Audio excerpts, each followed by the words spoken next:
시청자 여러분 안녕하십니까? 시사쇼 이것이 정치다. 오늘 진행을 맡은 이상목입니다. 서울 양평고속도로 사업 전면 백지화, 또 일본 후쿠시마 오염수 방류 문제를 놓고 치열한 여야 공방이 지금 계속이 되고 있습니다. 이런 가운데 리투아니아의 나토 정상회의에 참석한 윤석열 대통령, 시가지를 산책하던 중에 아메리칸 파이를 부르는 뜻밖의 상황이 발생을 했습니다. 어떤 일이 있었던 건지 전문가들과 함께 지금 바로 짚어보도록 하겠습니다. 인사 나누겠습니다. 안녕하십니까? 안녕하세요. 자, 먼저요, 폭우 상황부터 좀 점검을 해봐야 할 것 같습니다. 지금 수도권을 중심으로요, 폭우가 지금 이어지고 있습니다. 현재 상황부터 좀 알아봐야 할 것 같은데요. 기상청은 오늘 오후 4시쯤 구로구 등 일부 지역에 긴급 재난 문자를 발송한 상황이고, 서울 지하철 1호선 한때 운행이 멈췄습니다. 취재 기자 연결해서 좀 자세히 알아보도록 하겠습니다. 자, 신경희 기자, 지금 기상 상황 어떻습니까? 네, 기상청은 방금 전 4시쯤 올해 첫 극한호우 긴급재난 문자를 발송했습니다. 대상 지역은 서울 구로구 구로동, 영등포구 신길동 대림동, 동작구 상도동 대방동 등 7개 동입니다. 이 지역들에 1시간에 72mm가 넘는 폭우가 쏟아지자 작년에 도입한 긴급재난 문자를 발송한 겁니다. 현재 수도권과 강원 내륙에는 호우특보가 발효된 상태입니다. 일부 지역에선 돌풍과 천둥 번개를 동반한 시간당 30에서 80mm의 강한 비가 내리고 있는데요. 주요 지점 누적 강수량은 서울 102.5mm, 원주 81.5mm, 부산 74mm로 집계됐습니다. 아침부터 호우특보가 발효됐던 경기도 여주시에선 산책하던 70대 남성이 하천으로 떠내려가 사망하는 사고가 발생했습니다. 서울 지하철 1호선은 오후 4시쯤 폭우가 쏟아지자 16분간 열차 운행이 중단됐습니다. 행정안전부는 수도권과 부산시에 호우경보가 발효됨에 따라 오후 3시 40분을 중앙재난안전대책본부 1단계를 2단계로, 위기경보 수준을 주의에서 경계단계로 상향했습니다. 중대본은 오늘 밤부터 내일 새벽 사이 시간당 30에서 60mm의 강한 비가 예상되는 만큼 추가 피해를 예방할 것을 관계기관에 지시했습니다. 지금까지 사회정책부에서 전해드렸습니다. 자, 시청자 여러분 각별히 주의하셔야겠고요. 자, 지금부터는 우리 첫 주제부터 살펴보도록 하겠습니다. 자, 윤석열 대통령의 나토 정상회의 방문으로 리투아니아에 도착한 가운데 오늘 나토 사무총장과 면담을 하면서 한국과 나토 간의 안보 협력 강화 방안을 논의할 것으로 알려졌습니다. 관련 영상부터 보고 오시겠습니다.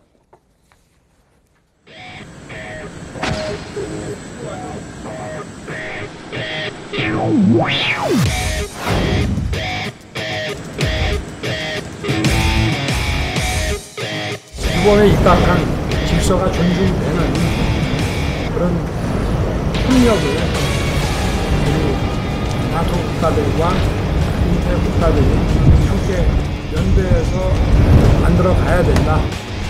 윤석열 대통령의 나토 순방은 안보 외교, 경제 외교, 그리고 마지막으로 부산 국제박람회 유치를 위한 엑스포 외교로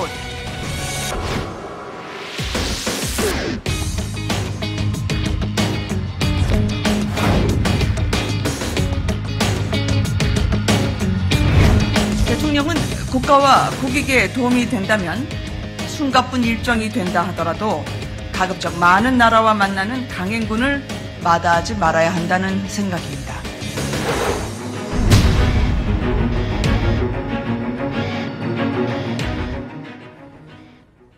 네, 윤석열 대통령실은요, 윤석열 대통령의 나토 정상회의 방문을 두고 대한민국과 나토는 사이버, 또 신흥기술 등 11개 분야의 협력을 제도화하기 위한 이 새로운 양자협력 문서를 체결할 것이다, 이렇게 밝혔습니다. 먼저 송국권 전 본부장께서 보시기에 전망 같은 거는 어떻다고 볼 수가 있을까요? 일단 윤석열 대통령은 해외 순방 때마다 본인이 대한민국 영업사원 1호다 해서 지난달에도 뭐 파리와 베트남을 방문을 했을 때 뭐 사상 최다의 그 MOU를 체결했다, 뭐 이런 기록도 세웠었고 해외 순방할 때마다 주로 이 경제 협력에 주안점을 두는데 물론 나토는 군사 동맹이죠. 군사 동맹이어서 그것은 우선 기본적이고 그 외에 또 경제 문제나 또 여러 가지 신기술 교류 협력 그리고 특히 지금 부산 엑스포 유치를 위해서 그 세일즈 활동을 할 텐데 이번에 참석하는 나라가 그 회원국가 그리고 다른 파트너 국가자 합해서 40개 나라입니다. 40개 나라의 정상들이 참석을 하니까 그 기회를 이용해서 뭐 경제적인 협력도 하지만 부산 엑스포 유치 활동 같은 것도 할 것이고 또 개별 정상회담을 한 10개국가 벌써 그 약속이 돼 있어요. 예. 개별 정상회담을 해서 뭐 노르웨이나 네덜란드 그리고 또 아시아 태평양 지역과 같은 정상회담을 하면서 개별 정상회담을 하면서 예. 본인이 지금까지 해왔던 것처럼 어쨌든 세일즈 외교 그리고 영업사원 1호로서 네. 여러 가지 그 활동을 할 걸로 기대가 됩니다. 알겠습니다. 자, 이런 가운데 이제 관심이 있는 것이 윤 대통령이 나토 정상회의 기간 중에 기시다 일본 총리와의 한일 정상회담 지금 예정이 돼 있는 상황입니다. 두 정상이 만났을 때 지금 뭐 오염수 얘기도 나오고 있습니다만 신전 의원께서 보시기엔 어떤 이야기들을 이끌어낼 수 있을까요? 기시다 총리하고는 이제 두 번 회담을 하는데요. 하나는 이제 한일 양자회담이고요. 예. 여기서는 아마도 이제 후쿠시마 오염수 처리와 관련한 기시다 총리의 뭐 일정한 설명과 이런 것들이 있지 않을까 이렇게 예상이 되고 네네. 또 한일 관계는 이미 지난 3월 그 도쿄 방문을 계기로 해서 이른바 셔틀 외교가 복원이 된 상태 아닙니까? 예. 지난번 이제 G7 히로시마 거기서도 이제 두 정상이 회동이 있었고요. 예. 그 이후 이제 한 두 달여 만에 또 예. 만나는 겁니다. 그래서 한일 간에 지금 처리해야 될 여러 가지 현안들이 있습니다. 그 문재인 정권 때 이제 노 저편 운동을 하면서 경제 관계가 급속히 악화된 것이 이제 다 정상 복구가 된 거죠. 아하. 이제 겨우 이제 정상으로 복구된 것에 그치는 것이고 예. 뭐 반도체 협력이라든가 한일 간에 미래지향적으로 서로 긴밀히 협력해야 될 특히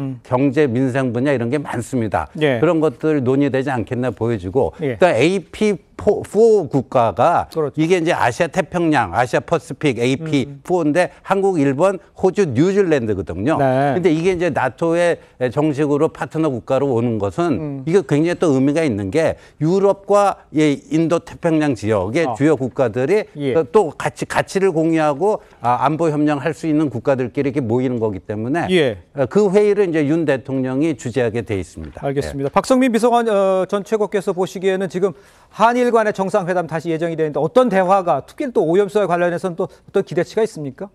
일단 민주당에서는 이번에 윤석열 대통령이 예정된 한일 정상회담에서 분명하게 이 오염수 방류를 요청해 줄 것을 밝히고 있습니다. 네. 실제로 그뿐만 아니라 IAEA 사무총장이 이번에 방한을 했을 때 민주당 쪽에 뭐 환경이라던가 생태 문제와 관련한 국제 거버넌스를 형성해 보는 것을 진지하게 고려해 보겠다 이런 이야기를 했기 때문에 예. 이것을 지금 여당인 국민의힘과 민주당이 함께 추진하자 이런 이야기까지 나오고 있거든요. 예. 그런 점에서 민주당은 아무래도 이번 한일 정상회담에서 오염수 방류에 대한 우리 국민의 우려를 분명하게 밝히고 오염수 방류 일정을 조금이라도 보류해달라 또는 현실적으로 한일 관계를 바탕으로 한 한일 간의 환경 영향 평가 이런 것들을 공동으로 진행할 수 있는 구체적인 조치까지 좀 이끌어내주기를 강력하게 촉구하고 있는 상황입니다. 알겠습니다. 자, 이런 가운데 윤 대통령은 시차 적응을 위해서 빌 뉴스 이 구시가지를 산책하던 중에 거리에서 이 난데없이 아메리칸 파이 막 기억을 하실 겁니다. 이 노랫소리가 다시 터져 나왔다고 하는데요. 이도훈 대통령실의 이 대변인의 목소리를 한번 들어보도록 하겠습니다. 윤석열 대통령께서 시차 적응과 컨디션 조절을 위해서 구시가지를 산책을 했습니다. 산책을 하는 도중에 그 피트 리케츠 미국 상원의원이 대통령 부부를 발견하고 다가와서 인사를 했습니다. 그때 길가 야외 식당에서 식사하던 그 동료 미국 대표단 직원들이 윤 대통령을 보고 다 같이 아메리칸 파이를 떼창했다고 합니다. 자, 일단 뭐 영상은 아직 없는 상황인데요. 미국 상원의원 일행이 이제 윤 대통령을 알아보고 그러니까 이제 지난 4월 미 국빈 방문 때 불러서 화제가 됐었죠. 이 아메리칸 파이. 이를 함께 불렀다는 거예요. 정혁진 변호사 이걸 어떻게 보십니까? 일단 저는 처음에 이제 빌뉴스를 산책하셨다는 거잖아요. 예. 대통령이 참 호기심이 많은 분이다. 그 정상이 이렇게 다른 나라 가가지고 빌뉴스가 리투아니아 수도 아니겠습니까? 그렇습니다. 그래 아무리 정상이라고 하더라도 이렇게 밖에 나가가지고 산책하는 게 쉽지가 않은데 지난번 워싱턴 가셔도 산책을 갖다 하셨단 말이에요. 예. 그 다음에 더 중요한 거는 한 나라의 정상이 공식적인 자리에서 노래를 부르는 것은 극히 드문 일 아니겠습니까? 제가 다른 나라 정상들 노래 부르는 건 기억이 안 나고요. 우리나라 역대 대통령 노래 들어본 적도 없는데 더군다나 그 우리나라 노래도 아니고 팝송이란 말이에요. 그런데 그 음악에는 노래에는 어떤 게 들어있냐면요. 추억이 담겨 있어요. 아, 옛날에 내가 20년 전, 30년 전에 저 노래 들었었는데 그 다음에 노래에는 뭐가 담겨 있냐면요. 예. 공감이 담겨져 있어요. 아, 내가 10대 때, 20대 때 들었던 노래를 저 사람이 좋아하는구나. 그러면 그 공감이 호감으로 변화하는 거 아니겠습니까? 예. 지난번 한미 정상회담 때 여러 가지 일들이 많이 있었지만 지금 기억나는 것은 그래도 첫 번째 기억나는 것은 아, 그때 우리 대통령이 아주 노래를 근사하게 했지. 예. 그래서 이런 부분들이 참 많은 사람들한테 기억에 남고 그렇기 때문에 지금 저기 빌뉴스 가가지고 미국의 상원의원이 알아보고 노래를 떼창했다는 거 아니겠습니까? 아하. 참 재미있다라는 생각까지 듭니다. 알겠습니다. 자, 지난 4월 백악관 만찬 때요, 윤 대통령이 불렀죠. 이 아메리칸 파이. 반응이 좋았었다는 이야기 많습니다. 당시 모습을 화면으로 한번 만나보겠습니다. A long, long time ago, I can still remember how that music used to make me smile. Something touched me deep inside the day the music died. I intend to go over to South Korea next year and sing it with the president. So 자, 이제 당시 바이든 대통령이 자신의 트위터에 윤 대통령이 열창하는 영상을 올리기도 했었죠. 재능이 많은 남자라고 이렇게 적기도 했었습니다. 이승훈 변호사는 미소를 잠깐 머금으셨는데 의미가 다를 수도 있다 이렇게 느껴봤는데 그렇지는 않습니까? 어떻습니까? 대통령이 외국에 나가서 외교 활동을 하면서 사람들의 박수와 지지를 받는 것들은 국민 입장에서 보면 굉장히 좋은 일이고요. 예. 또 이런 것들이 결과적으로 외교 수익으로 좀 돌아올 수 있었으면 하는 바람에 의해서 약간 웃었고요. 또한 대통령이 이렇게 외국 파티에서 팝송을 부르면서 박수를 받고 또 외교 관계가 굉장히 한미동맹이 가까워지고 너무 좋은데 또 그런 반면에 아직까지는 경제라든가 민생이라든가 국내 문제에 의해서는 굉장히 어려움이 있어요. 그래서 국민들이 너무 힘들어서 살기 어렵다 이런 얘기들이 있으니까 대통령이 이번 외교에서 또 다른 외교에서도 많은 좋은 것들을 가지고 와서 국내에 좀 도움이 됐으면 좋겠고 또 외국에서 가져온 어떤 좋은 방안들, 좋은 협력 방안들에 대해서 야당과 좀 논의하면서 서로 협치를 통해서 그것들 이뤄나가는 그것이 또 결과적으로는 외교 순방의 성과를 현실화하는 거 아니겠습니까? 그렇죠. 그런 모습들도 좀 기대해 보고 있습니다. 알겠습니다. 자, 이런 가운데 잠시 화면에도 나왔습니다만 윤 대통령이요. 산책할 때 입었던 회색 경량 패딩 아마 보셨을 거예요. 또 주목을 받고 있습니다. 윤 대통령은 회색 패딩과 함께 이 천안함 티셔츠도 자주 입는 것으로 좀 알려져 있습니다. 영상으로 함께 만나보겠습니다. 제가 원래 뚱뚱해가지고 몸에 맞는 옷이 잘 없어서 이태원 가서 옷을 잘 사고 하는데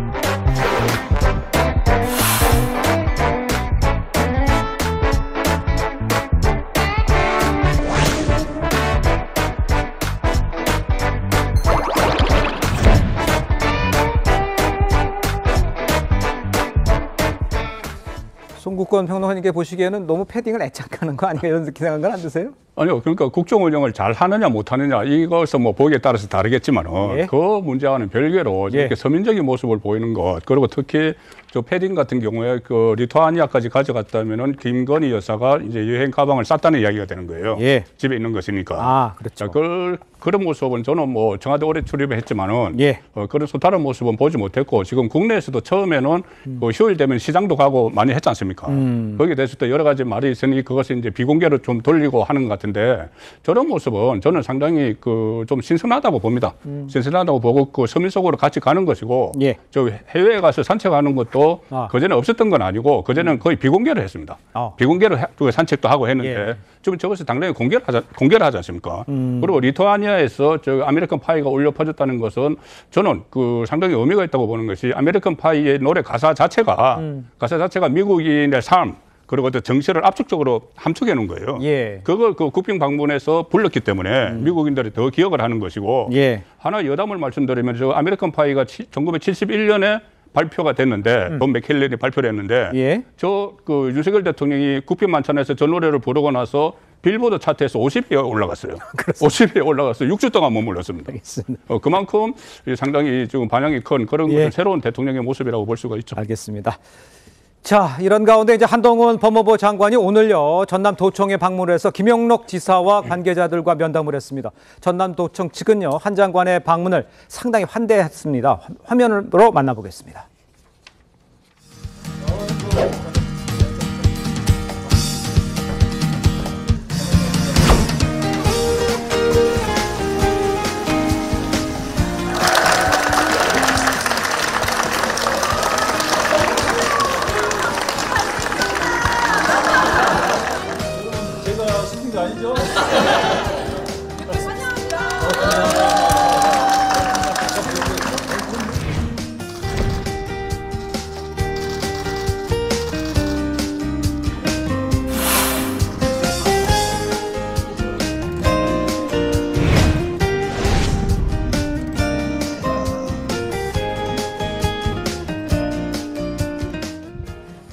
자, 한 장관이 취임 이후에 지역 일정에 나선 건 아마 전남 지역이 아마 처음입니다.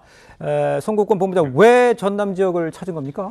일단 그 김영록 전남지사가 작년에 법무부를 먼저 갔어요. 예. 법무부 가서 지금 그 인력난이 너무 좀 심각하다. 왜 그런 이야기를 한동훈 법무부 장관에게 했느냐면 한동훈 장관이 법무부 요청으로 예. 이민청 신설을 지금 추진을 하고 있습니다.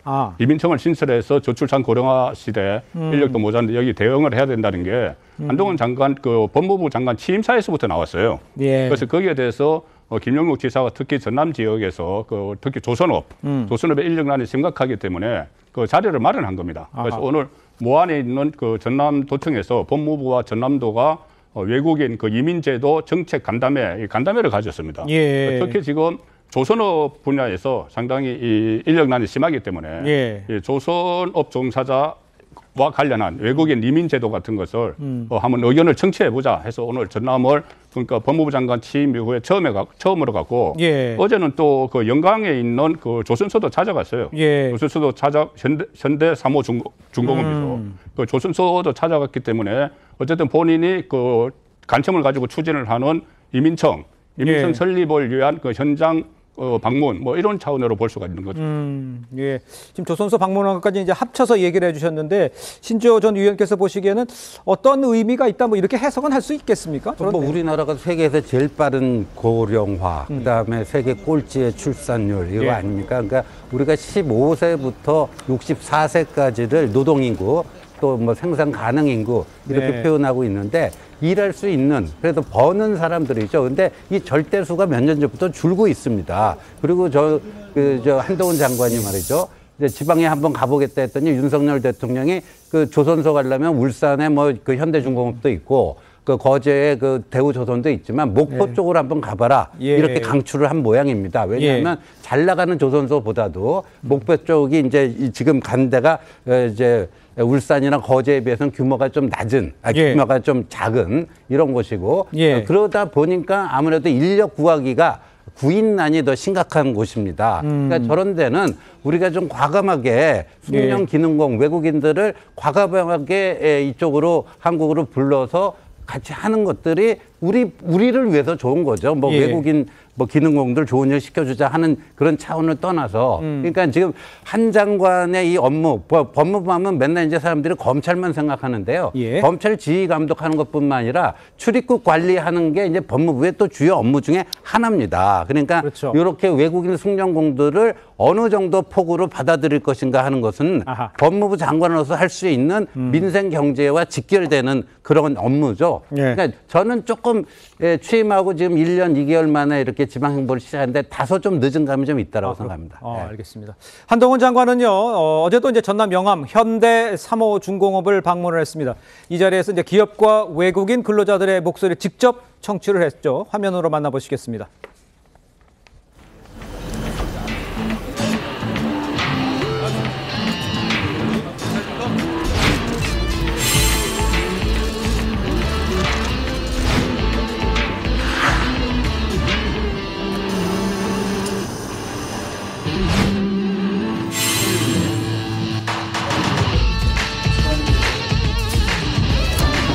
안녕하세요. 안녕하세요. 저 잘 모르시죠? 네. 네. 저는 대한민국 법무부 장관 한동훈입니다. 정말 힘들고 어렵고 중요한 일을 해주고 있어서 저희는 우리나라를 대표해서 감사하다는 말씀을 먼저 드립니다. 사명감을 가지고 일하시는 분들 때문에 저런 배가 만들어지고 이런 거에 대해서 존경심을 느낍니다. 좋은 말씀 많이 해주시면 제가 허투루 듣지 않고 제가 여기 쇼하러 온 게 아니기 때문에 내용 잘 듣고 그때그때 필요한 반응을 하겠습니다. 자, 법무부는 올해 1월 구인난을 겪고 있는 이 조선업계 지원을 위해서 기업별 이 외국 인력 도입 허용 비율 20%에서 30%로 한시적으로 확대를 했습니다. 특히 외국인 정책에 대해서 좀 관심이 높은 것 같아 보여요, 변호사님. 지금 그 정부 조직법을 보면요. 네. 그 법무부의 4대 업무가 있어요. 첫 번째가 검찰, 두 번째가 행영, 그다음에 인권 옹호, 마지막으로 출입국 관리거든요. 그러니까 우리나라에 드나드는 것에 대해서 최종적인 책임을 법무부가 가지고 있다고요. 그런데 지금 우리나라는 어떤 나라가 됐냐면은 외국에 있는 많은 노동자들이 우리나라에 들어오고 싶어하는 그런 나라가 됐어요. 그렇기 때문에 지금 비자가 굉장히 중요한 문제가 됐거든요. 옛날에 우리나라 사람들 미국에 이민 가거나 미국에 갈 때 비자 얻지 못해가지고 미 대사관 앞에, 요 앞에 있는 미 대사관 앞에 줄 쫙 쓰지 않았습니까? 지금 우리나라 대사관도 지금 그런 역할이 됐다고요. 근데 한편 우리나라는 지금 또 인력난이 있기 때문에 그렇기 때문에 한동훈 장관이 그 기업별 외국 인력 쿼터를 20에서 30%로 늘리지 않았습니까? 그다음에 이제 특히 어느 쪽에서 이제 인력난이 심하냐면 조선업도 조선업이지만 계절 노동자, 이제 농업 관련해서도 지금 지방의 시골에 가보면은 외국인들이 농업 도와주는 경우도 많이 있다고요. 그래서 이런 부분들에 대해서 한동훈 장관이 그냥 사람들이 뭐 검찰만 하고 뭐 그렇게 생각을 하지만 정책적인 센스도 상당히 있는 것 같다. 그 다음에 지역도 조금 전에 이제 신주호 의원님 말씀하셨지만은 저기 뭐 울산이나 거제나 우리나라 대표적인 조선소가 아니고 약간 소외됐다라고 볼 수 있는 목포 쪽, 영암 쪽 조선소를 찾은 것도 나름대로 의미를 둔 것이 아닌가 저는 그런 생각이 듭니다. 알겠습니다. 한동훈 장관은 예전부터요 목포를 좋아했다면서 지역에 대한 관심도 드러냈습니다. 이어서 함께 들어보도록 하겠습니다. 제가 이 목포에 온 이유는 목포를 원래 워낙 예전부터 좋아하기도 했고요. 대통령께 제가 조선업 현장을 좀 가서 보겠습니다 말씀드렸더니 딱 목포를 찍어서 말씀하시더라고요. 그 이유는 울산이나 이런 것도 중요한데 진짜 어려움을 보고 국민들께 알기 위해서 현장을 보기 위해서는 목포의 현장이 가장 좋을 거다라고 말씀을 해주셔서 네, 한동훈 장관은 이 현장에서 제가 어릴 때부터 가수 이난영의 도시 목포에 오는 게 꿈이었는데 오늘 소원을 푼 것 같다 이렇게까지도 말을 했습니다. 이런 것들은 어떤 의미가 있다고 보십니까, 이승훈 변호사님? 저는 이제 윤석열 대통령께서 한동훈 장관에게 굉장히 정치적인 지점을 뽑아주셨다. 그래서 목포로 가라고 한 것 같고요. 어떻게 보면 한동훈 장관이 참 정치인의 길을 잘 가고 있다 이런 생각이 듭니다. 또 반면에 실제 이제 외국인 노동자들의 문제가 좀 심각하고 특히 한국에 있어서 일할 청년들이 많이 부족한 게 현실이에요. 그래서 실제 조선업이라든가 또는 농가에 있어서는 일할 사람이 없어서 일을 못하는 경우가 많거든요. 그래서 한동훈 장관뿐만 아니라 역대 정부에서도 외국인에 대한 문제들이 굉장히 많이 있었는데 이제는 좀 전향적으로 외국인 무비자를 통해서 한국에 숙련공 노동자들이 들어와서 이 일할 사람이 없는 부분을 채워줘야 된다. 이런 얘기들이 많이 있고요. 또 이건 전향적으로 충분히 검토해야 될 부분이고요. 또 법무부로서 또 무단 이탈하는 외국인도 있기 때문에 이것까지 함께 검토해서 정부의 우리나라 경쟁력이 좀 강화될 수 있는 방안으로 좀 개편이 됐으면 좋겠습니다. 알겠습니다. 자, 한편 최근 서울대 징계위원회에서 의결된 이 조국 전 법무부 장관의 이 교수직 파면안의 효력이 발생한 것으로 확인이 됐습니다. 앞서 조국 전 장관은요, 교수직을 내려놓게 된 상황에 대해서 언급한 적이 있었습니다. 그 발언부터 좀 들어보도록 하겠습니다. 저는 민정수석도 아니고 장관도 35일짜리 장관을 했고 대학 교수도 조만간 아마 그만두거나 그만두게 될 것 같고 그것을 모두 받아들이고 다 내려놓자 마음 정리를 하고 있습니다. 교수 조국, 그 앞에 있는 것 다 없이 그냥 인간 조국, 시민 조국으로 살아가야지 이런 마음을 가지고 되뇌이고 있습니다. 전 이제 교수도 사실상 아니고 교수직도 뭐 자의반 타의반으로 그만둘 수밖에 없는 상황이라고 생각하고요. 자리가 없는 그런 것이 없는 그냥 조국이란 하나의 사람으로 남은 인생을 살아보려고 합니다. 자, 서울대 법학전문대학원 연구실에 이제 붙어 있었던 조 전 장관의 명패도 떼어졌다고 합니다. 이 파면한 효력 의결서 조 전 장관 측에게도 이 전달이 됐다고 해요, 박성희 변호사님. 네, 맞습니다. 일단 지난달 13일에 조국 전 장관을 그 교수직에서 파면하는 것으로 서울대가 의결을 했고요. 예. 이것이 효력이 발생하기 위해서는 조국 전 장관에게 의결서를 발송한다고 합니다. 그리고 이 효력은 그 의결서를 조국 전 장관이 받고 난 직후부터 이제 효력이 발생하는 것인데 보니까 서울대가 이달 초에 의결서를 발송했다고 합니다. 그러다 예. 보니까 효력이 발생한 것으로 봐야 될 것이고 그 흐름에 일관되게 지금 명패까지도 떼어지는 상황으로 보입니다. 그렇군요. 근데 조국 전 장관은요, 과거에 이제 서울대 교수직에 대한 애정, 그런 드러낸 모습이 좀 있었습니다. 한번 직접 들어보도록 하겠습니다. 저는 2001년에 채용되고 2004년에 정년 보장 받았습니다. 정년 보장 이후에는 논문을 한 편도 안 써도 먹고 살 수 있다는 얘기입니다. 저는 서울대학교를 포함해서 여러 대학에서 저에 대한 비판이 나오는 건 너무 잘 알고 있습니다. 아무리 그런 법적인 제한이 없다고 하더라도 제가 장기간 휴직을 하게 되면 학생들의 수업권에 일정한 제약을 주게 됩니다. 학생들의 수업권 침해에 너무 과도한 침해가 있지 않도록 하는 문제를 논의해서 결정할 생각입니다. 네, 서울대 측은 지난달요, 조국 전 장관을 교수직에서 파면하기로 의결했는데 로스쿨 학생들 3년간 한 번도 조 전 장관을 본 적이 없다. 교수로서 정체성을 이미 잃었다고 본다. 이런 반응도 있었다고 합니다. 전체적으로 학생들의 이런 반응에 대해서는 송국견 평론가께서 어떻게 보십니까? 일단 그 학교 가서 4년 동안 공부를 하는데 네. 3년째 보지 못했다. 이게 3년 4개월이거든요. 예. 조국 전 장관이 그 직위 해제가 된 게 3년 4개월인데 3년 4개월 동안 1억 원이 넘는 또 급여를 봉급을 받았어요. 봉급을 받고 뭐 수업을 하지 않는 상황에서 조금 전에 그 조국 전 장관 본인이 학생들의 수업권 뭐 침해를 하면 안 된다고 했는데 본인이 스스로 학교를 물러나지 않고 파면당할 때까지 기다리면서 3년 4개월이 흐른 겁니다. 예. 그러면 그때까지 그 학생들의 수업권을 침해를 당한 것이고 그리고 본인은 수업을 하지 않은 상황에서 침해를 하면서 한 1억 원, 1억 몇백만 원의 예. 그 급여를 받아간 거죠, 결과적으로. 예. 거기다가 또 본인은 지금 이 대학 교수직에 파면당하면은 자리가 없는 그냥 조국이란 사람으로 살아가겠다 말은 그렇게 하지만 지금 총선 출마설이 나오기 시작했어요. 그러니까. 그 나온 시점이 뭐냐면 이 파면이 된 시점입니다. 아하. 파면이 그 의결이 된 시점부터 예. 그때 문재인 그 전 대통령이 있는 양산에 가서 그 독대를 하고 나서 없는 길을 가겠다. 그리고 문재인 정부의 모든 것이 폐마되고 지금 깎아내려지고 있다. 예. 마치 문재인 정부 명예회복을 그 기치로 해서 예. 총선에 출마할 것처럼 그 말을 그때 그 시점에 하거든요. 그러니까는 이 파면을 통해서 겸허히 받아들이고 본인의 잘못을 인정을 하는 것이 아니고 아하. 이것을 계기로 또 다른 어떤 그 정치적으로 뭐 출마를 할지 안 할지 모르겠지만은 예. 본인의 입장을 계속 이야기를 하는 그 계기로 지금 삼고 있는 거죠. 알겠습니다. 정 변호사님. 그 조국 전 교수는요, 이제 전 교수죠. 6년 넘게 강의를 안 했어요. 오. 왜냐하면 2017년 5월에 민정수석 되지 않았습니까? 예. 그때 학교를 떠났어요.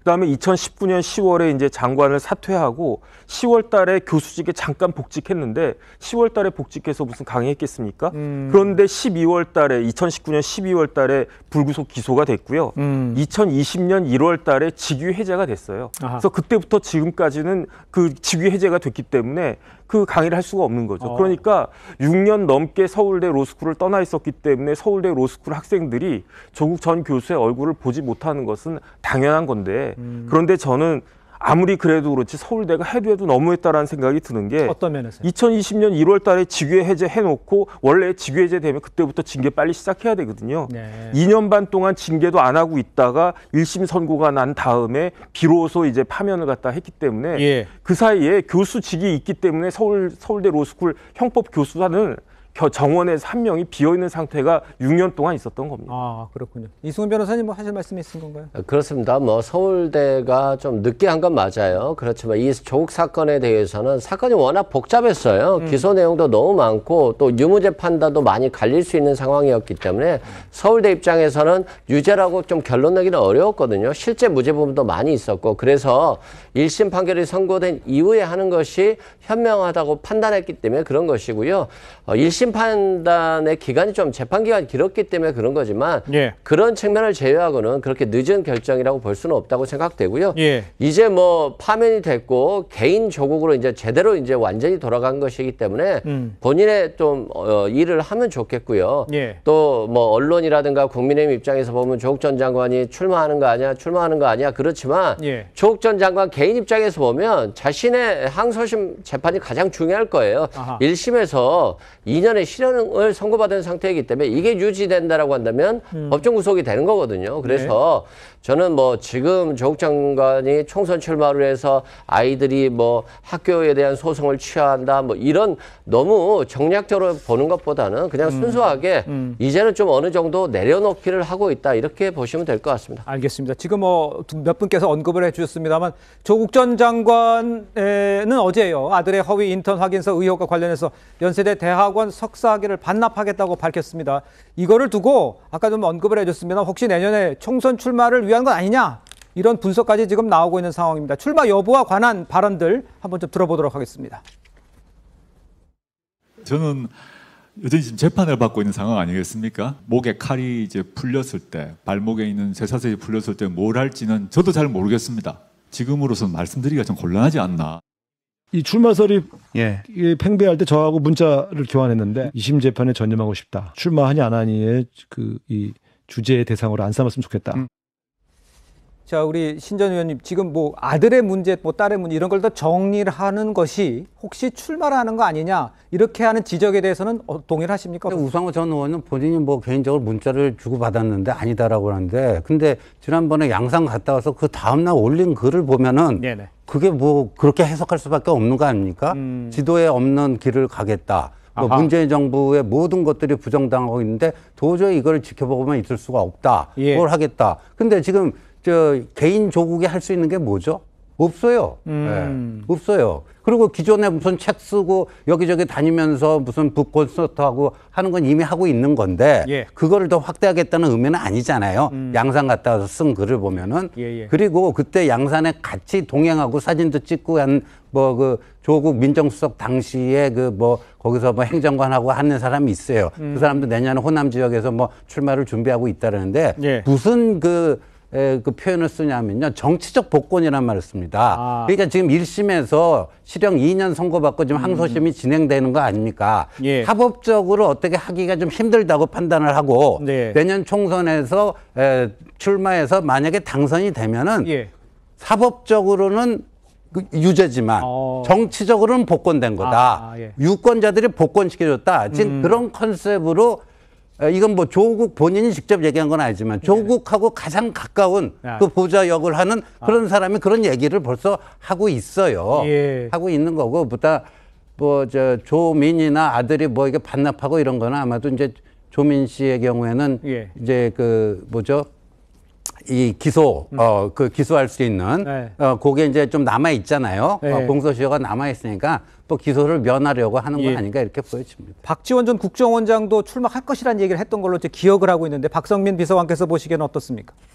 일단 저는 좀 분리해서 봅니다. 왜냐하면 일단 조국 전 장관이 사실 명시적으로 출마하겠다는 의사를 밝힌 것은 아니지만 사실 지금까지 흐름을 보면 누구나 다 출마를 좀 예상할 만한 흐름을 보여주고 있다고 생각해요. 본인이 아니라고 생각을 했다면 출마가 뭐 출마 결심이 일말이라도 없다고 했다면 저는 해명을 즉각적으로 했을 거라고 보여지거든요. 근데 거기에 대해서 일단 일정한 대답이 없었기 때문에 정치권에서 이런저런 말들이 많지만 어쨌든 출마의 생각이 조금은 있는 것 같다라고 보여지는 것이고, 근데 그것과 별개로 뭐 조민 씨가 최근에 뭐 입학 소송 관련해서 취하를 한다든지 아니면 조국 전 장관의 아들이 지금 이렇게 학위를 반납하겠다라고 하는 것은 사실 이것이 조국 전 장관의 출마를 위한 포석이다라고 보는 것은 너무 좀 과한 해석이다. 라고 생각이 듭니다. 그러니까 이것은 사실 조민 씨와 뭐 그 아들만이 저는 아는 그 이유일 것이다라고 생각을 하는데 어쨌든 본인들이 지금 반성의 의사를 밝히고 있고 그동안 논란이 됐던 부분에 대해서 일정한 책임을 느낀다라는 그런 흐름에서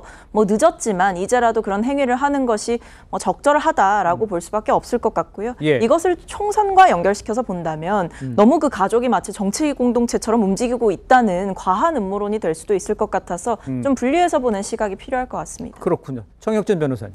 제가 봤을 때 조국 전 장관은 출마할 수가 없어요. 그렇습니까? 왜냐하면 당장 7월 17일 다음 주잖아요. 네네. 공판기일이 시작이 돼요.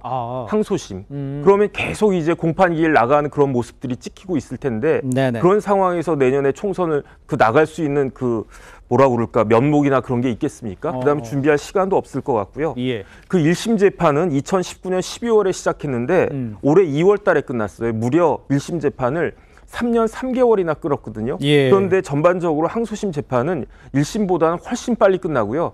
그다음에 기본적으로 1심 재판이 너무너무 늦었던 거는 혹시나 하는 그런 생각이 드는데 그런데 9월 달에 대법원장 바뀌지 않습니까? 제가 봤을 때 새로운 대법원장 체제 하에서는 항소심 재판이 정상적으로 진행될 거라고 생각이 되고 그렇다라고 하면 내년 총선 즈음에는 늦어도 내년 총선 즈음에는 이제 항소심 판결이 나올 텐데 무슨 배짱으로 출마를 한다고 할 것인가 저는 굉장히 회의적으로 봅니다. 알겠습니다.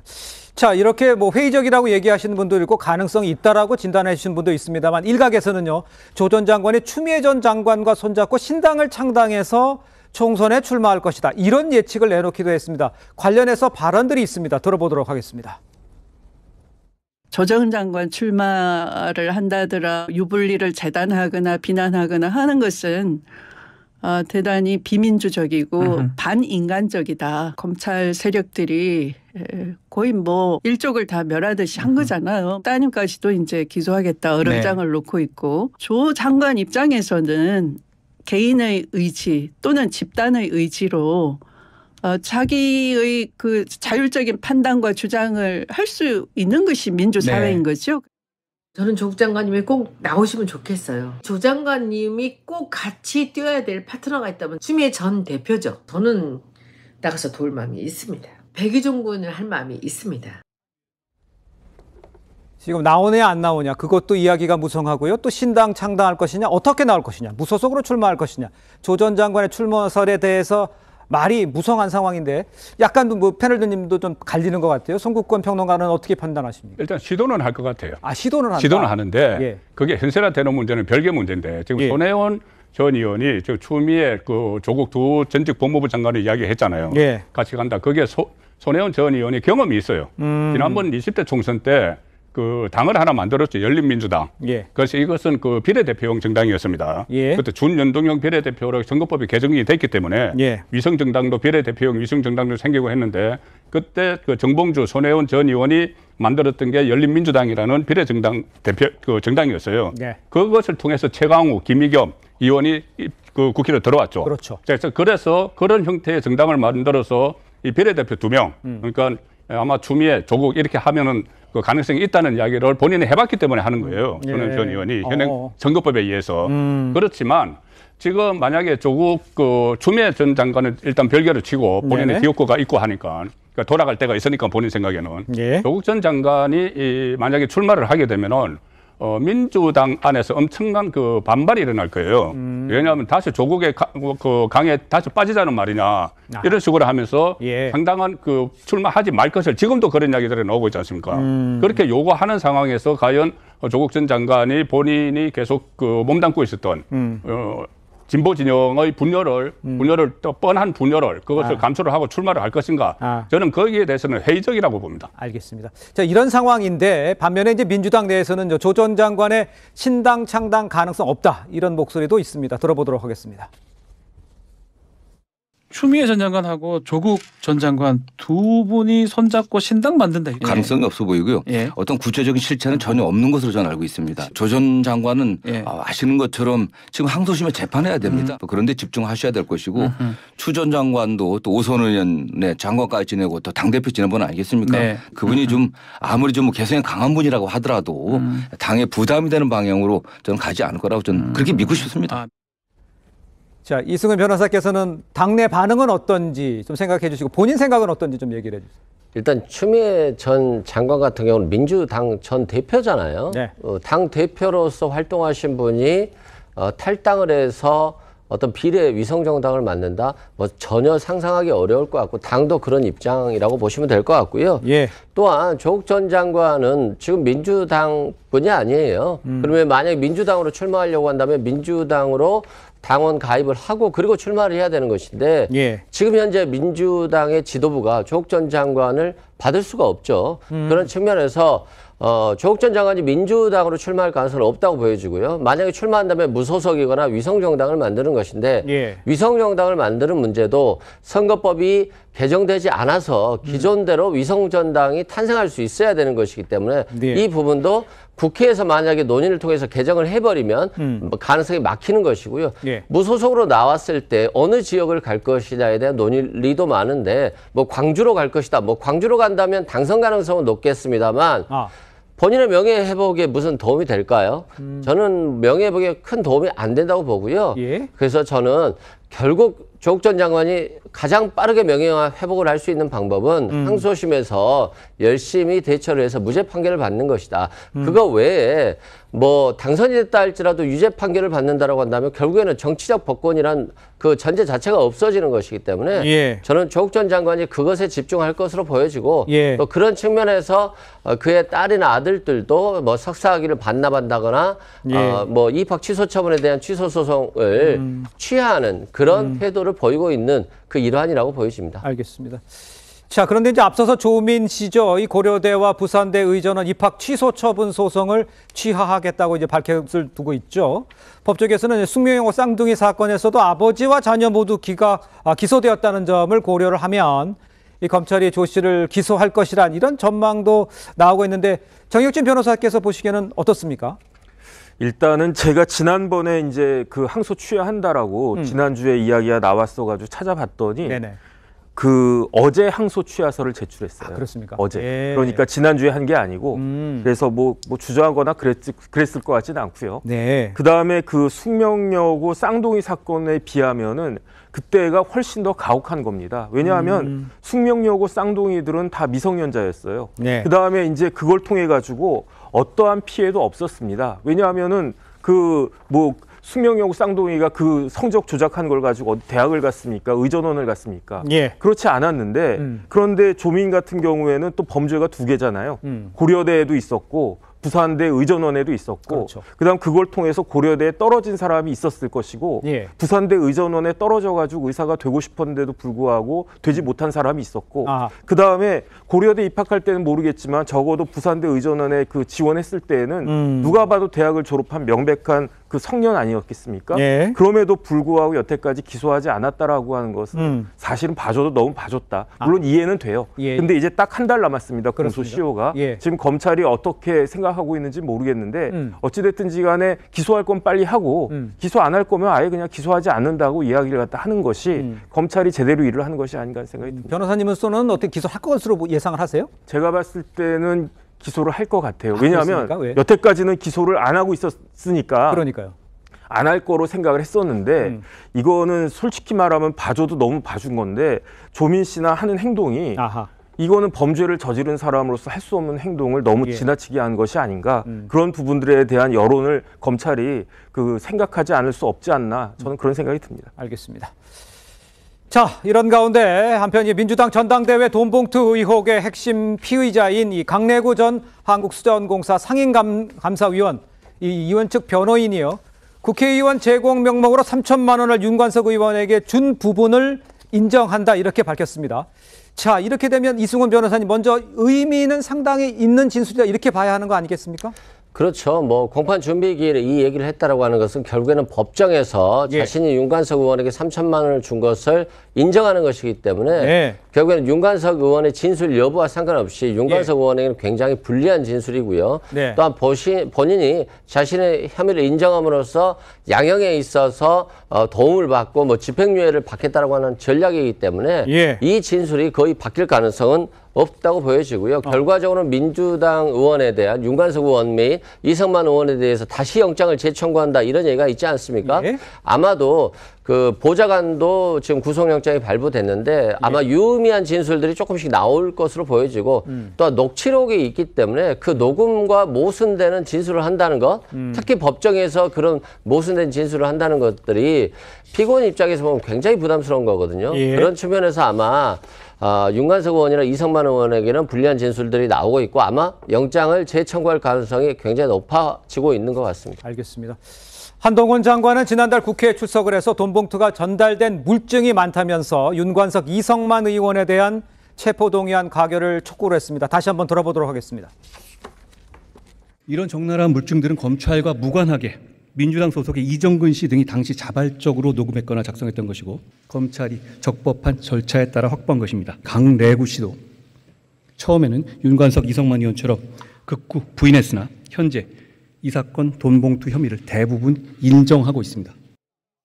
녹취만으로는 증거가 좀 부족했던 건 아니냐는 지적도.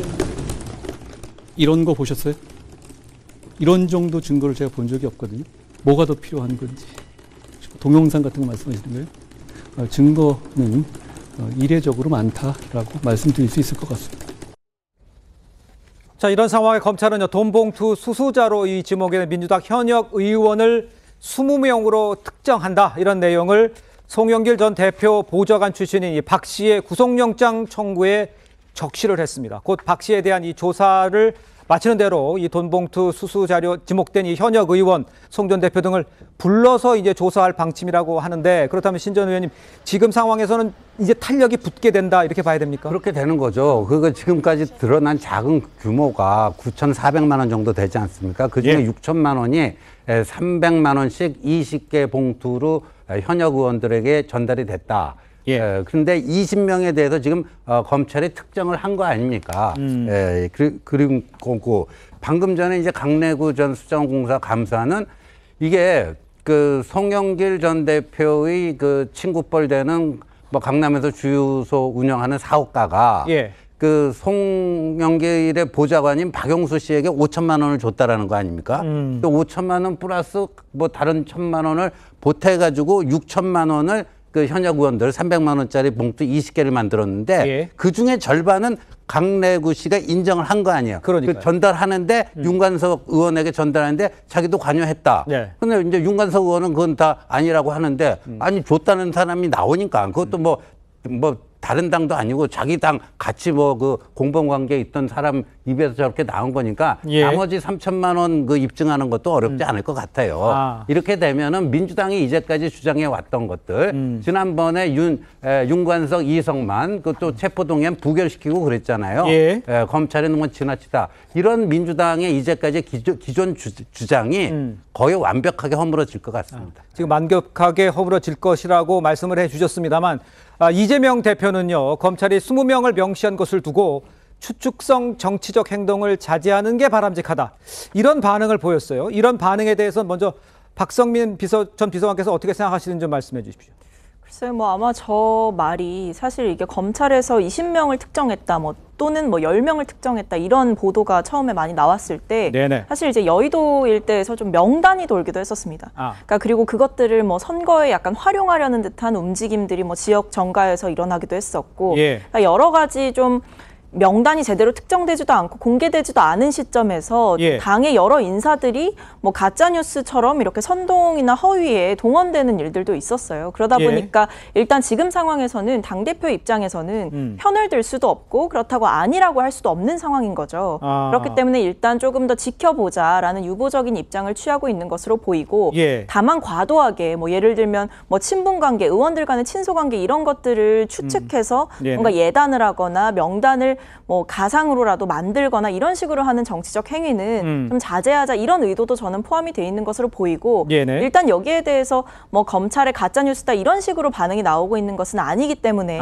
일단 검찰의 수사 자체를 좀 지켜보자라는 식으로 좀 거리를 두고 있는 걸로 해석이 됩니다. 그렇게 해석은 했지만 제가 보기에 추측성 정치적 행동을 자제하는 게 바람직하다.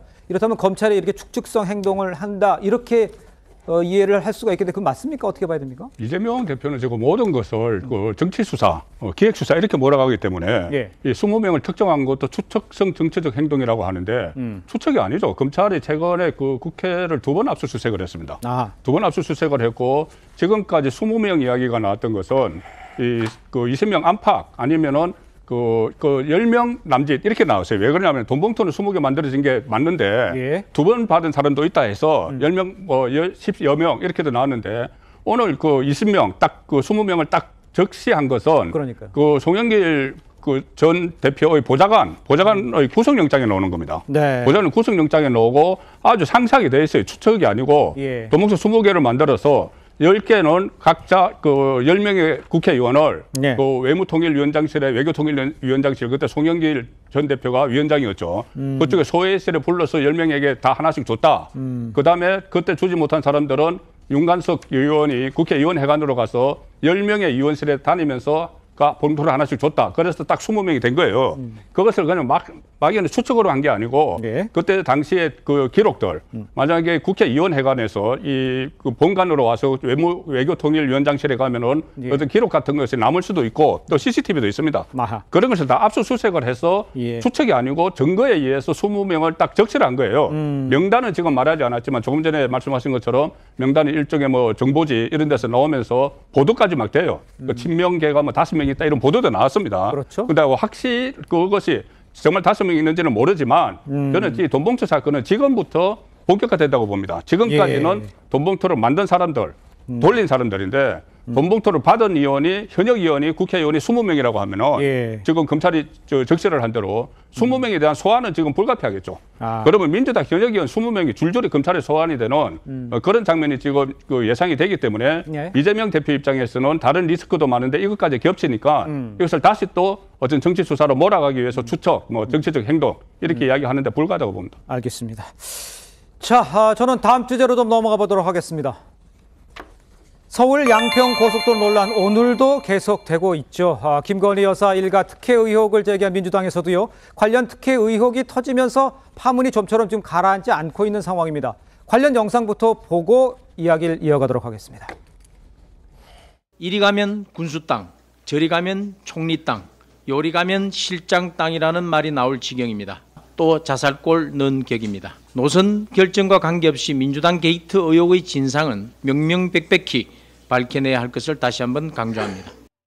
대선 직후에 바뀐 종점도 처가 땅 방향, 용산 출신 국토부 차관이 세일즈에 나선 종점도 처가 땅 방향, 일관됩니다. 답정 처가입니다. 솔직히 윤석열 정부가 처가 땅 노선 아닌 길을 추진할 마음이나 가능성이 1%라도 있습니까? 대통령이 직접 답하기 바랍니다.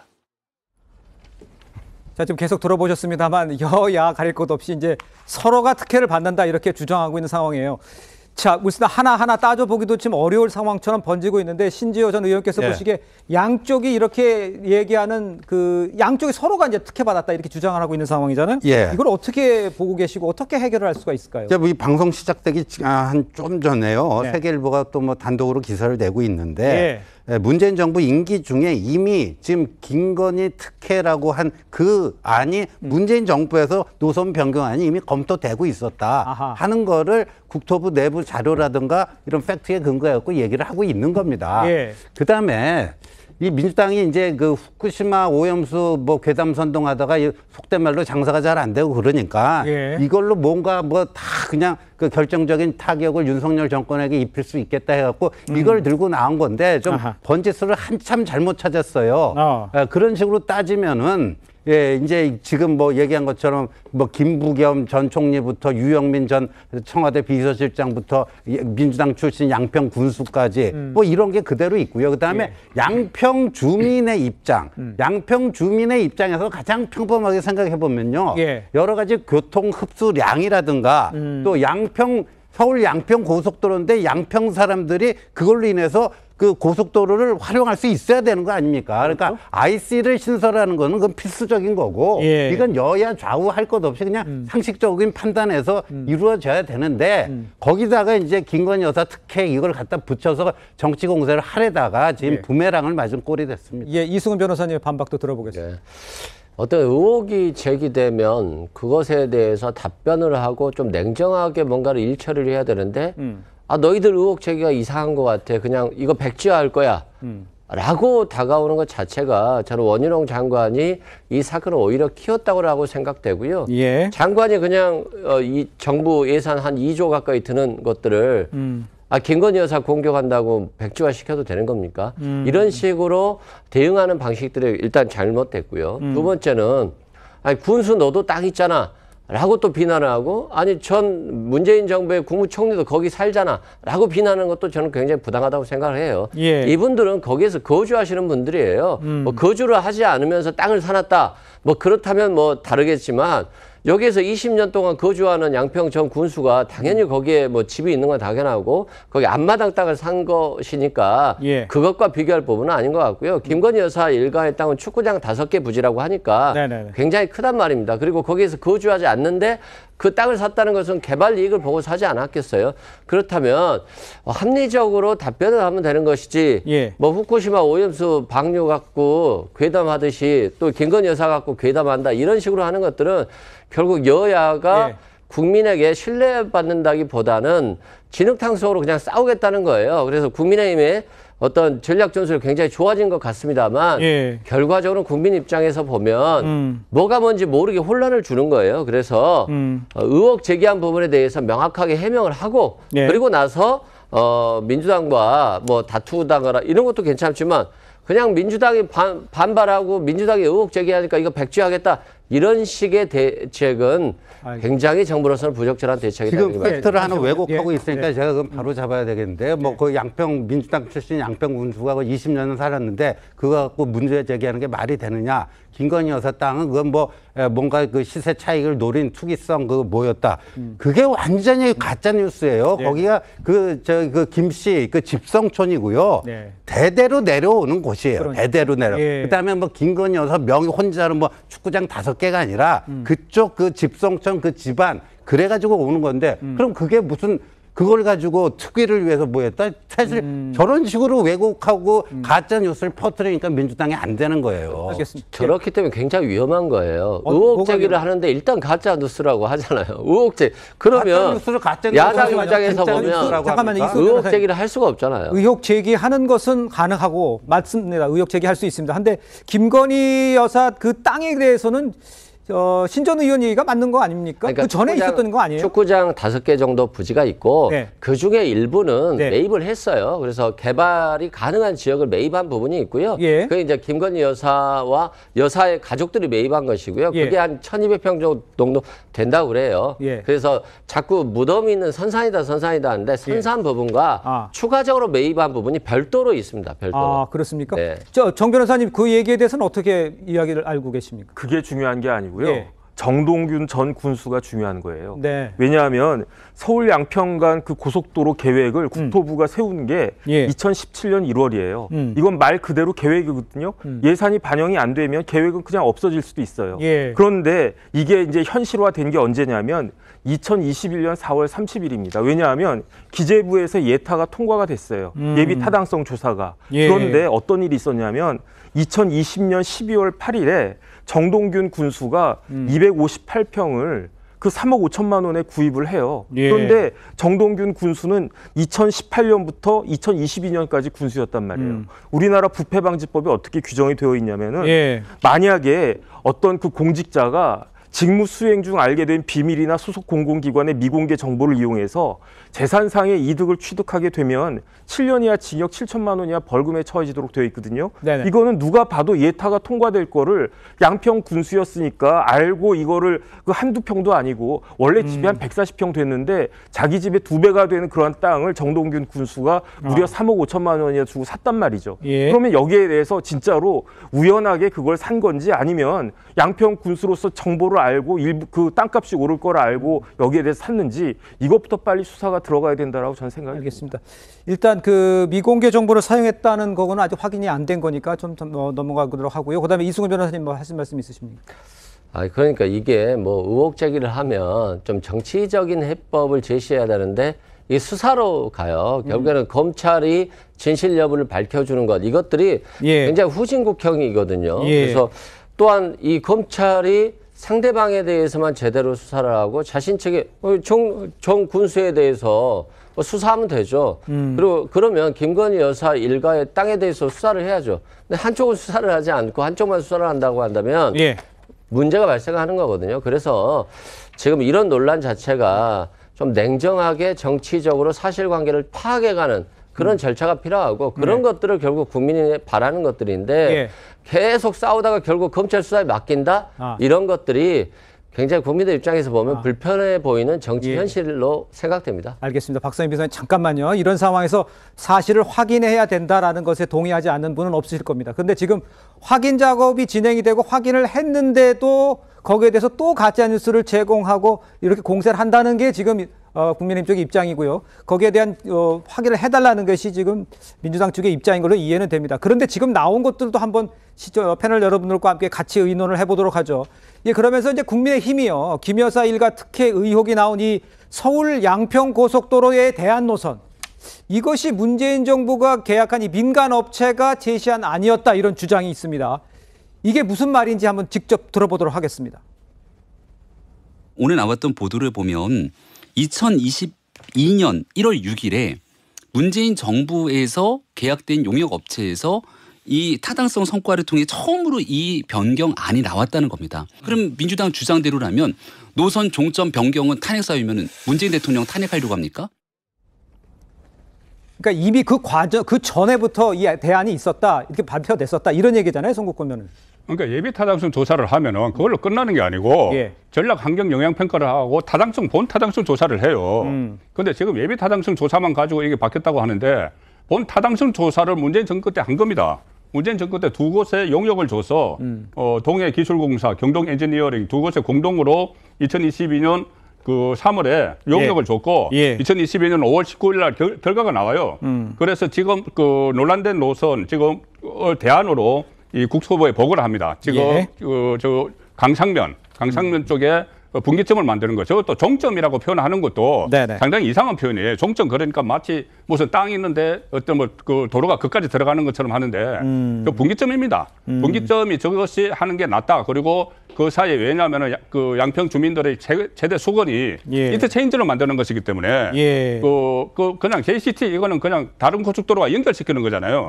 그러니까는 양평 안에 들어갈 수가 없으니 인터체인지를 만들어 달라고 하는 것이 주민들의 수건입니다. 그럼 거기에 맞춰서 이 두 개의 용역업체가 그러면 강하에 IC를 만들고 그다음에 강상에 이게 JCT를 만들면 된다. 이것을 문재인 정권 때 용역업체에서 지금 그렇게 이야기해요. 우리는 정치 같은 건 전혀 모르고 기술적으로만 검토를 해서 그렇게 당시 국토교통부에 문재인 정부 국토교통부에 준 것이다. 이렇게 이야기를 하는 겁니다. 그러면은 이것이 윤석열 정부 들어서 어떤 김건희 여사 일가에게 특혜를 주기 위해서 이 노선 변경을 추진한 게 아니라는 게 되는 것이죠. 그리고 제가 한 말씀을 드리고 싶은데 이게 계속 그 의혹 제기를 하면은 답변하면 된다 이렇게 이야기를 합니다. 그런데 의혹 제기가 저도 뭐 정당 출입 오래 해봤지만 윤석열 정부 들어서 민주당이 하는 의혹 제기는 아무 근거가 없어요. 가령 이번에 이 의혹 제기가 어디서 나오는지 아세요? 더 탐사에서 처음 보도를 했습니다. 6월 초에 더 탐사에서 처음 보도를 했어요. 그 전에 민주당에서 아무도 이야기 안 했습니다. 그런데 더 탐사에서 보도를 하면서 6월 초에 그 보도를 하고 뭐 의혹을 제기를 하니까는 6월 중순에 이해찬 전 대표가 본인이 전주 당원 교육을 가서 거기서 이런 말을 해요. 신문도 보지 말고 종편도 보지 마라. 전부 쓰레기다. 유튜브 보라. 이렇게 이야기를 하면서 그 이야기를 이해찬 전 대표가 하는 거예요. 의혹을 제기를 하는 겁니다. 그렇게 되니 그것을 이재명 유튜브에서 그것을 받고 다시 이재명 대표가 최고위원회에서 TF 만들려고 지시를 하고 이렇게 오는 거예요. 어떤 합리적인 의구심이 있어서 본인들이 현장에 가서 조사를 하고 해서 이게 정말 이상하다 해서 의혹을 제기한 게 아니고 그 가짜뉴스 그때 그 청담도 가짜뉴스를 보도를 했던 더 탐사의 첫 보도를 가지고 이것을 의혹을 제기를 하니 그것을 어떻게 일일이 다 답변을 합니까? 알겠습니다. 의혹은 제기할 수 있지만 철저하게 확인해보지 않은 가짜 뉴스일 것이다라는 것이 송국권 평론가의 지적이었습니다. 박성림 비서관님. 근데 그렇다고 보기에는 일단 국토부의 해명이 너무 허술하고 계속해서 말이 바뀐다는 문제점을 지적하고 싶습니다. 처음에 원희룡 장관이 이것과 관련해서 의혹 제기가 됐을 때 첫 반응이 뭐였는지 아마 시청자분들은 잘 모르실 수도 있을 것 같은데요. 그때 늘공과 어공의 차이를 언급하셨어요. 늘공들의 판단이 잘못돼서 이런 오해가 불러일으킬 수 있었을 것 같다라는 취지로 처음에 말씀하셨어요. 그렇다는 건 원희룡 장관도 이 의혹이 어느 정도 합리적인 문제 제기임을 인식했다는 것이고 그렇다면 야당의 질문은 뭐냐. 누가 왜 바꿨냐라는 겁니다. 아하. 이유가 궁금하고 갑자기 왜? 왜냐하면 이 사업이 7년 동안 진행되었던 사업이잖아요. 그리고 사실 수건 사업이었던 기간까지 고려하면 10년이 넘습니다. 근데 예타까지 통과됐을 때만 해도 양서면을 종점, 뭐 거기에 분기점을 설치하는 것으로 얘기가 됐었는데 갑자기 강상면으로 환경전략영향평가 거기 문서에 갑자기 등장을 하니까 뭐 송국건 평론가께서는 뭐 더 탐사에서 나왔다라고 얘기를 하시지만 찾아보시면 5월에 그 지역지에서 이런 기사들을 내기도 해요. 종전이 바뀌었다 이런 이야기를 하거든요. 그러니까 그런 점에서 저는 이 논란이 타당하다라고 생각을 하고 심지어 국토부가 양평군의 의견, 뭐 지역 여론을 수렴해서 종점을 변경하게 됐다라고 주장을 했지만 사실 알고 보니 지난해 7월에 갑자기 양평군의 의견 회신을 하고 양평군에서는 원안이 더 좋다라고 의견을 줬음에도 불구하고 이것을 한 번 더 올 초에 대안 노선만을 공문을 보내서 국토부가 묻는단 말이죠. 이 노선 어떻냐고. 그러니까 이런 식으로 하는 것 자체가 계속 지역 여론을 통해서 했다라고 하더니 주민공청회 한 번도 안 열었죠. 국토부가 먼저 공문 보낸 거 밝혀졌죠. 이러다 보니까 민주당 입장에서는 국토부가 이야기하는 것이 계속 바뀐다. 이러더니 이제는 문재인 정부까지 나왔습니다. 그러니까 저는 이런 식으로 하는 거야말로 제대로 해명하지 못하고 그럼 타당한 이유가 있었다고 한다면 문재인 정부 끌어들일 것이 아니라 이유를 제대로 설명하시면 돼요. 근데 계속 바뀌잖아요. 알겠습니다. 말씀 기회 드릴게요. 일단은 정리를 해보면 박성민 비서관의 얘기 중에서 왜 바꿨냐는 얘기는 조금 지난 얘기입니다. 지금 새로 나온 얘기를 들어보면 미리가 제시됐었다. 미리 민주당 통해서 미리가 됐었다라는 얘기가 지금 업데이트된 내용이거든요. 그거 다시 한번 말씀을 드리고요. 네. 그리고 지금 결정적으로 또 팩트랑 다른 가짜 뉴스를 또 발설을 하셨는데 뭐냐 바꿨다.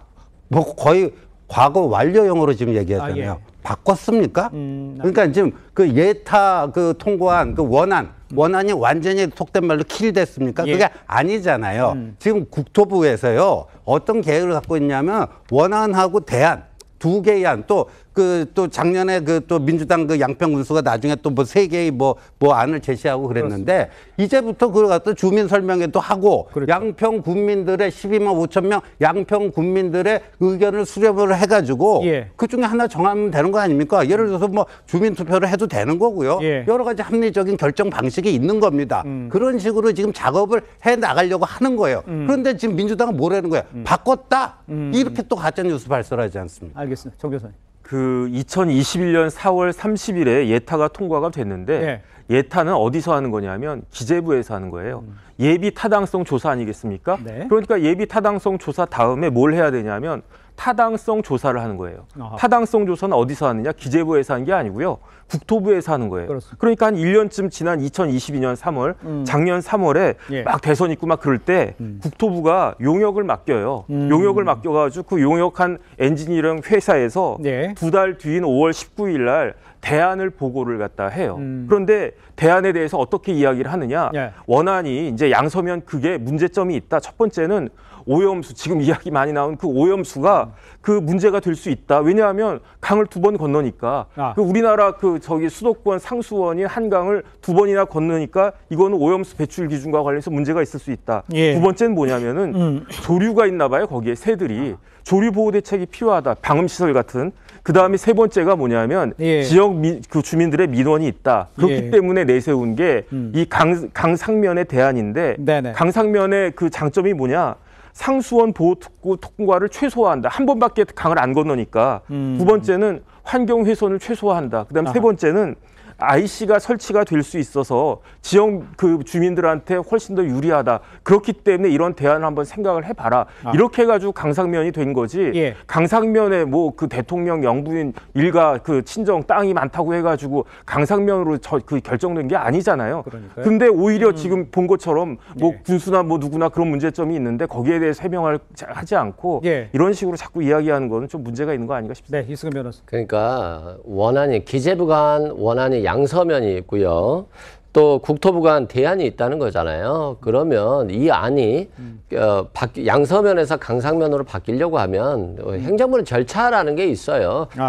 주민공청회도 하고 또 이안과 이안을 다시 대리해서 어떻게 하는 것이 가장 좋은 것인가를 다시 국토부가 한번 판단을 해야 되는 거예요.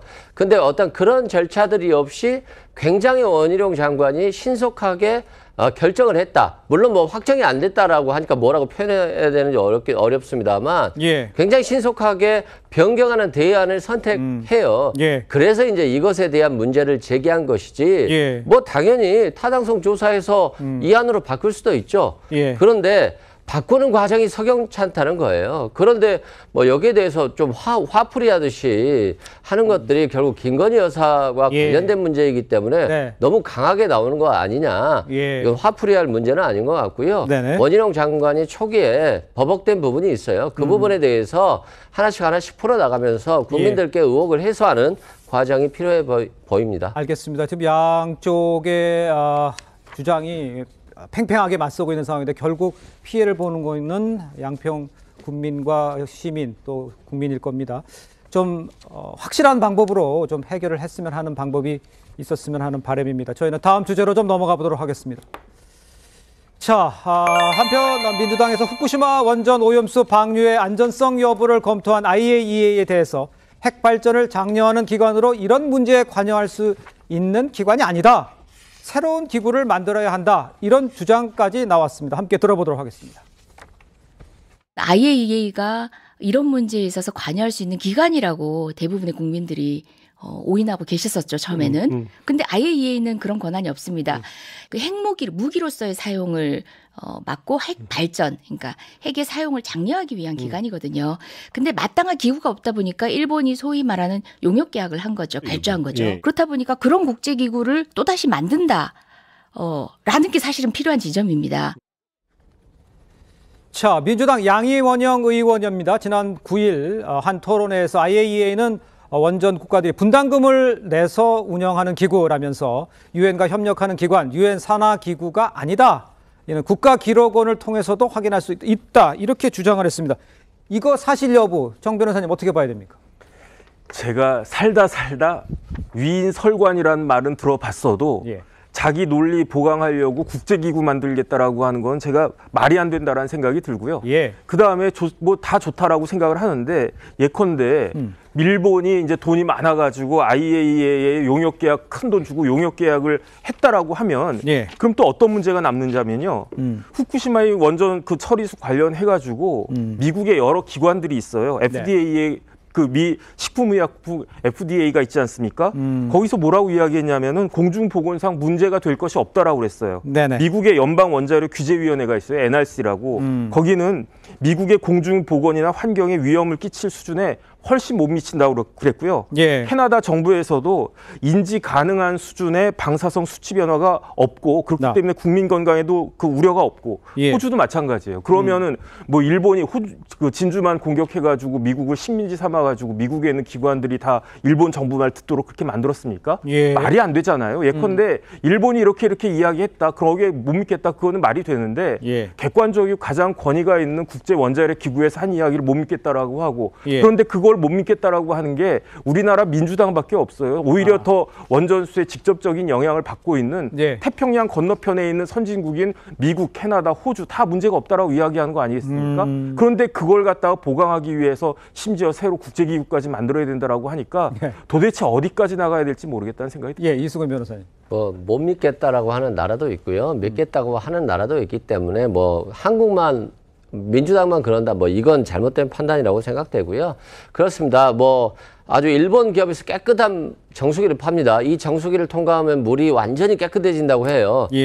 그래서 물을 주는데 이 물을 확인해 보니까 검증해 보니까 깨끗해요. 근데 문제는 이 정수기를 통과했는지 여부가 확인이 안 되는 거예요. 그래서 IAEA가 됐든 한국 정부가 됐든 이 정수기에 정말 이 물을 한번 넣어보자, 오염수를 한번 넣어보자 그랬더니 그게 확인이 안 되는 거예요. 안 된다는 거예요. 그렇기 때문에 이게 정말로 과학인지 아니면 과학이 아닌지 확인이 안 되는 거예요. 일본 정부는 탱크에 있는 물을 한국 정부나 어떤 그 누가 가서 이 알프스라고 하는 정수기 같은 곳에 넣는 것들을 허락하지 않고 있어요. 그리고 알프스를 통한 결과물에 대해서 다른 국가기관들이 확인하는 것을 인정하지 않고 있어요. 그렇기 때문에 이런 논란이 계속되는 것이라고 생각되고요.